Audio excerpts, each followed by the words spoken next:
सियासी और आर्थिक संकट से जूझ रहे श्रीलंका में नए राष्ट्रपति का फैसला हो गया है। बुधवार को हुए चुनाव में रानिल विक्रमसिंघे ने जीत हासिल कर ली है।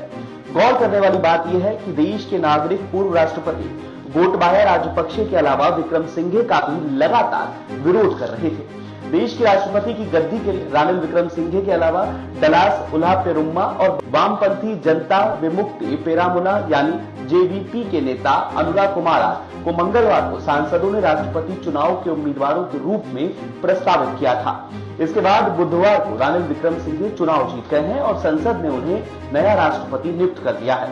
आपको बता दें कि श्रीलंका में किसी भी उम्मीदवार को राष्ट्रपति चुनाव जीतने के लिए देश की 225 सदस्यीय संसद में से 113 से अधिक मत हासिल करना जरूरी होता है।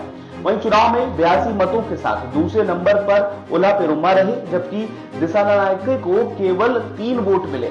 इससे पहले राष्ट्रपति पद की रेस में प्रमुख विपक्षी नेता साजिद प्रेमदासा का नाम भी चर्चा में आ रहा था, लेकिन उन्होंने खुद ही उम्मीदवारी के तौर पर चुनाव से दूरी बनाने का ऐलान कर दिया।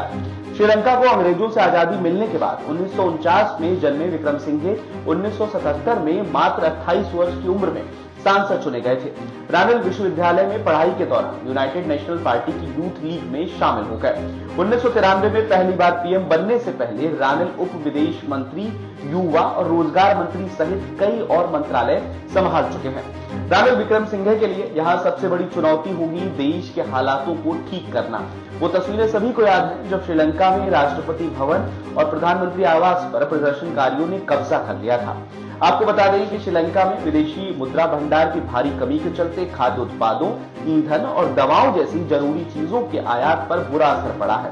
विदेशी लोन 50 अरब अमेरिकी डॉलर से अधिक हो गया है। श्रीलंका में संकट मार्च में शुरू हुआ, अब जब चंद लोग एक छोटे से समूह में एकत्र हुए और मिल्क पाउडर, नियमित बिजली आपूर्ति जैसी बुनियादी मांगों को लेकर विरोध प्रदर्शन करने लगे।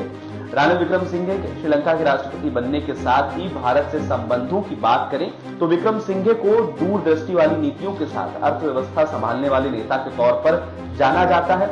उन्हें अंतर्राष्ट्रीय सहयोग जुटाने वाला नेता भी माना जाता है। इसके साथ ही सबसे खास बात यह है कि उन्हें भारत समर्थक नेता माना जाता है। वह भारत के साथ संबंध प्रगाढ़ करने के प्रबल हिमायती रहे हैं। पड़ोसी देश भारत के प्रति किसी तरह का पूर्वग्रह नहीं रखते हैं, जबकि इससे पूर्व के राष्ट्रपति रहे गोटाबाया और महिंद्रा राजपक्षे का चीनी प्रेम जगजाहिर रहा है। श्रीलंका की इस बुरी हालत के मूल में राजपक्षे परिवार सहित चीन की भी बड़ी भूमिका बताई जाती रही है। तो फिलहाल के लिए इस खबर में इतना ही। अपडेट्स के लिए बने रहिए वन इंडिया हिंदी के साथ।